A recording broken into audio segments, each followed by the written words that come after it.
शुरू कर चुके हैं द डिबेट।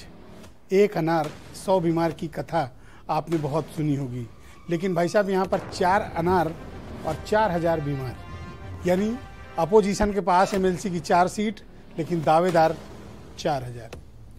अब इन 4000 में कैसे मुकाबला हो और कैसे सीटें मिले, तो जाहिर सी बात है कि अपोजिशन के भीतर झगड़े बढ़ गए हैं, क्योंकि अपेक्षाओं का पहाड़ बड़ा है और देने के लिए सीटें सिर्फ 4। तो जाहिर सी बात है कि अपोजिशन का जो लार्जेस्ट अलायंस था उसके भीतर दरार आ गई है और कुछ ने तो अलग होने का ऐलान भी कर दिया है। वहीं भारतीय जनता पार्टी ने 9 सीटें अपने पास रखी हैं, जिसमें से 7 मंत्रियों को रिपीट किया है और उनको एमएलसी का प्रत्याशी बनाया है।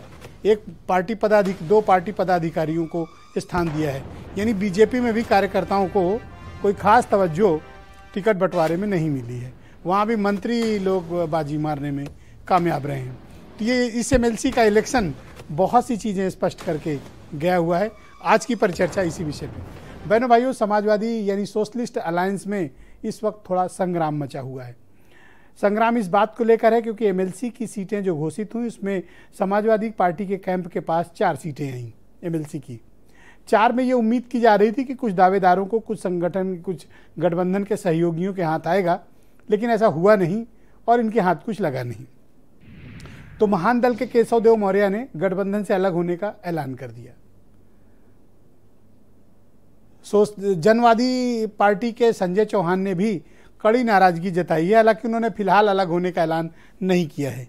केशव देव मौर्य इसलिए नाराज हैं क्योंकि स्वामी प्रसाद को क्यों भेजा जा रहा है, वो इस बात को लेकर खफा हैं।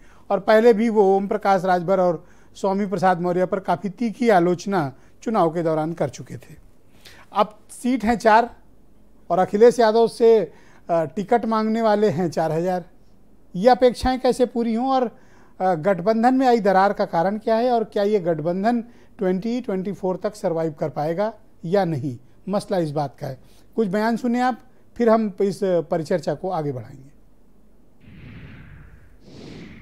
मुझे एमएलसी नहीं बनाया गया और बात मुझे इस बात का मुझे दुख नहीं है कि मुझे नहीं बनाया गया।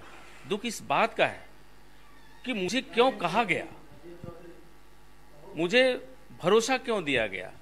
अगर मुझे नहीं कहा गया होता, मुझे भरोसा नहीं दिया गया होता और मुझे चुनाव लड़ने से रोका नहीं गया होता, तो मैं भी विधानसभा में चुनाव लड़ता और बहुत सारी ऐसी सीटें थी जहां से मैं जीत करके आता। गठबंधन में जिस प्रकार मेरे साथ व्यवहार हुआ चुनाव के दौरान से लेके अब तक, मैं इसलिए चुप था कि मैं चाहता था किसी भी सूरत में सरकार बन जाए और आगे भी समाजवादी पार्टी लोकसभा में बेहतर करे, इसलिए साथ था। लेकिन लगातार उपेक्षा कब तक कोई बर्दाश्त करे। मांगो उसी से जो दे दे खुशी से और कहे ना किसी से। हमारी पार्टी से 6 एमएलए हैं। एमएलसी बनने के लिए 31 एमएलए चाहिए। तो अभी हम उस लायक बनने के लिए संघर्ष कर रहे हैं कि खुद को कर बुलंद इतना कि खुदा खुद बंदे से पूछे कि बता तेरी रजा क्या है। वैसे ओम प्रकाश राजभर ने बात सही कही है।